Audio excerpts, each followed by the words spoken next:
Hi guys, it's Veko here. So I ended my table tennis half season today with 2 individual losses. So I decided to make a chess video because I like to think that I'm a better chess player than I'm a table tennis player, but hint, I'm not. So anyway, I owe you still owe you the game from the tiebreaks of the World Chess Championship 2018. So today I'm want to take a look at the game 2 of the tiebreaks. If you recall, in the first game, Magnus won this rook endgame with the white pieces, and now it was Caruana's turn to try and to get back into it and to retaliate. So let's take a look at this game. Caruana opened with 1e4, just like in every game of the classical portion of the match, and Magnus answered with c5, once again just like in every game in the match so far. And after knight f3, knight c6, d4, we saw this open Sicilian. C takes d4, knight takes d4, knight f6, knight c3, e5. Magnus once again goes for the Sveshnikov variation, just like in games in the second half of the match. And after knight db5, d6, Caruana once again employs this knight d5 move, which he first employed in game 8 and then in games 10 and 12. Which caused Magnus' team some problems. And knight takes d5, it was all played, he takes d5, and now knight to e7. This was played by Magnus in the game 12, where he had to draw. You might recall that knight b8 is also a move, probably even more common move, and that was played by Magnus in games 8 and 10, and it caused him considerable problems. So knight e7, he got a good position in game 12, so it makes sense that he goes for this again. c4, knight g6. So far everything. Let me just remind you that a6 here loses instantly due to knight queen to a4, because this d6 pawn is undefended if you interpose. So if bishop takes, then it's checkmate immediately. If queen, then knight c7 here is deadly, so probably black's best move here is taking on b5, but then once again this is just probably losing position for him. So a6 is not a move, which is possible if the knight were here on b8. Then it is possible because this bishop defends d6 pawn, but okay. Knight g6 was played, queen a4, bishop d7 is now possible because the bishop is defending, queen b4 attacking the d6 and potentially hinting at the b7 pawn, and now queen b8, that's first new move. Once again Magnus deviates. Bishop f5 was played in the 12th game, which continued with h4, h5, and Magnus got a good position. You might recall that everybody was quite shocked that he offered the draw in superior position there. So queen b8, sensible move, defends d6, defends b7, prepares a6. I guess it was also recommended by the engine. So h4, h5, preventing this pawn advance in this particular variation. I guess it's once again sensible because after bishop e7, h5, I think it's slightly uncomfortable. Where does this knight go? Naturally, you want to jump on f4 and allow it to be taken, and if you go back, you just lose time. So a5, h5, something like this was played with different move order in game 12 as well. So I guess it was not unexpected for Caruana. Bishop e3, normal development. a6, also this pawn was potentially attacked. Okay, a6, knight c3, now a5, also kicking the queen. Queen b3. Once again, queen e3 was an idea here, keeping an eye on the d6 pawn, but okay, it looks somewhat strange. Maybe also to keep some b4 ideas in the reserve b3, and then yeah, okay, it is a move, but the Caruana decides for queen b3, preparing to swing the queen back somewhere to c2 or d1, which is more human, like a4, gaining space on the queen side, and now queen d1 going all the way back. Bishop e7 attacking the h4 pawn, and g3 simply defending it. Now queen c8, preparing the exchange of the white square bishops. But okay, I mean, black has lost several tempi with this queen, and okay, white is probably objectively better here in this position, or slightly better, I'm not sure. Bishop e2, continuing development, and now bishop g4. The point I forgot to mention is that this h5 is hanging, so if you castle here, then this is problematic. So this is the downside of the move h5. Queen c8, bishop e2, and now bishop g4, defending this pawn. And here Caruana played rook c1, which is, he's hinting in the future that he will play c5. Perhaps taking on g4 is possible, because if black takes with the queen, then you take and you have excellent endgame, because once you play h5, you just push the pieces, let's say after f5, h5, knight f8, and now simply b3, a takes. You know, f4 is never coming, g5 with followed by f4 is never coming, and yeah, you are okay. For the moment, probably black can do this, but you know, these pieces are stuck. Knight has excellent position on b5. You know, you play rook a7 or something, and white has the initiative here. He's objectively better. And if he takes with the h pawn, then once again you can go for maybe immediately c5, and then if b takes h5, now knight f8, and let's say h6.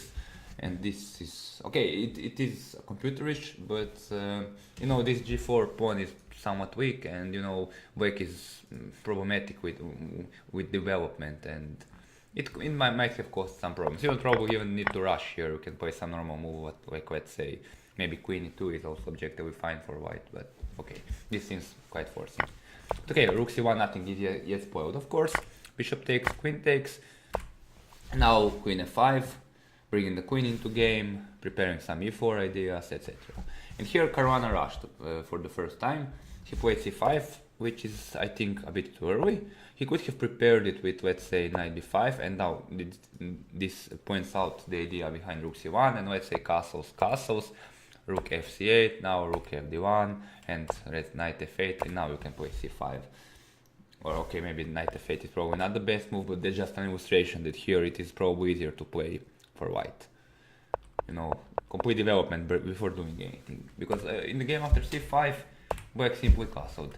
You don't really want to take here, because after this fourth sequence, starting with queen b5 check, attacking this loose dark square bishop, queen d7, queen takes c5.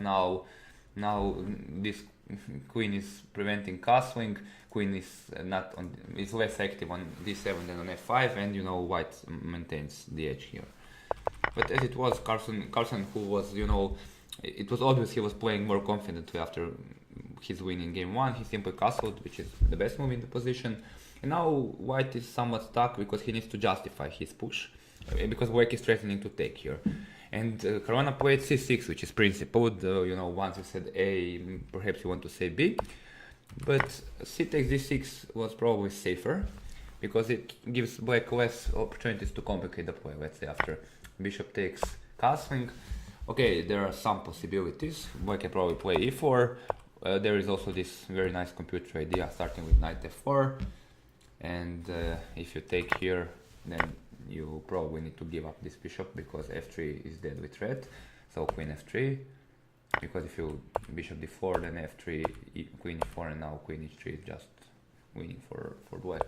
So let's say queen f3, pinning this pawn, and now after queen g6, king h1, f takes e3. Black is probably slightly better, but okay, white is not, you know, not immediately losing. But even if knight f4 doesn't work, you probably are slightly more pleasant. But okay, it's not like if e4, then you can probably play bishop d4, preventing knight e5, and now you play this position. Let's say black needs to defend this pawn. So maybe that was the safer choice. But Caruana, since he's principled, he played c6, and it looks strong. You know, if you create the strong pass pawn, you free potentially d5 for your knight, and okay.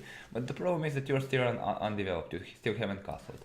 And Carlsen exploits this with a series of strong moves: b takes c6, d takes c6, now rook fc8, eyeing this pawn.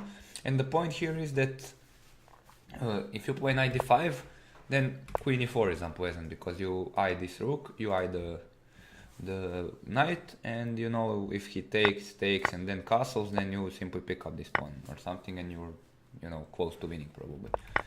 So queen c4, this feels somewhat iffy, it looks a bit awkward. And now bishop d8 was played by Magnus, preparing bishop a5 potentially. Maybe an interesting alternative was rook a5, once again preventing knight d5, because if you play knight d5 you still get queen f3. And the other idea is that if black castles, then you play queen e6, you know, and still knight d5 is not possible. So that's one of the ideas behind knight a5, rook a5. Okay, but Magnus decided for bishop d8, and here knight d5 was played, and now e4. Once again, great play by Magnus. Bishop here probably wouldn't achieve that much in this given position because you can simply move the king or something. So you haven't really achieved anything. Maybe you can even play. Okay, you shouldn't. No, you should go. You should just move here, king, and then you put it on h2, and you know you're somewhat stuck. But okay, maybe e4 is still unpleasant. I don't know. Let me just check it briefly. Yeah, okay. It says it's nothing special. But okay, e4 is strong. Black creates the threat of bishop knight e5, and then some knight f3 ideas or knight d3. Right, so both jumps are possible. And here, Caruana, who was actually not that long time, made the crucial blunder. He played c7. The way to stay in the game was bishop d4, preventing knight e5. And here, after bishop a5 check, okay, now queen f3 is pretty strong, but you want to play bishop c3 as well. And once you take, you play this position, which is knight after rook a5, knight e3. It's perfectly fine for white. Not perfectly fine his white weavers, but he's okay there. But c7 blunders the game immediately. It's hard to say what Caruana missed, but after bishop takes c7, knight takes c7, there is this strong riposte knight e5 hitting the queen, and after now it's very hard for white to do anything about it. He's basically losing, because if you make the obvious queen d5, you are aligning yourself behind this potential discovered attack. Okay, for the moment it's not possible because if black takes, you take there with check. But there is this very strong move, rook a b8, which was found by Chess 24 commentators, and now you are unable to do anything about this threat of rook takes c7. So castling is probably the best, but now rook takes c7. And you probably, I mean, you obviously can't take because you lose your queen due to knight f3 check and then queen d5. So queen d6 is probably the best, but then after rook takes, queen b8 check, rook c8, queen b7, queen g3, you know, your king side is like Swiss cheese with all those white squares, and black is close to winning. Let's say after king g2, knight f3, you potentially knight h4 check, so you have to play rook h1, and then rook c2 comes into play, and okay, black obviously has a winning attack here. So Caruana tried knight d5 here, with the point being that if you take on c4, you play knight e7 check, and then you fork the king and queen. But obviously Magnus wasn't going to fall for that. He had made the elegant solution. He simply moved his king from this square. Probably king f8 ruling out knight e7 completely was even stronger, but as it was after king h7, Caruana simply resigned because there's nothing left to play for. I mean, if you play knight e7, then I think you can just go here, and if he takes, you go knight here, and you take this rook, and this is just winning, I guess. Or is it? Okay, let me just focus. What do you do after 97? I can't miss it. Oh, sorry, queen f3 is probably stronger. You're eyeing this rook, and the queen is hanging. So yeah, queen f3 is winning move. Okay, I found that without the engine, I swear. Okay, so that was game 2 of the tiebreak of the World Chess Championship. Thank you for watching the video. Hope you enjoyed it. As usual, you can watch 2 of the videos on the left hand side of the screen.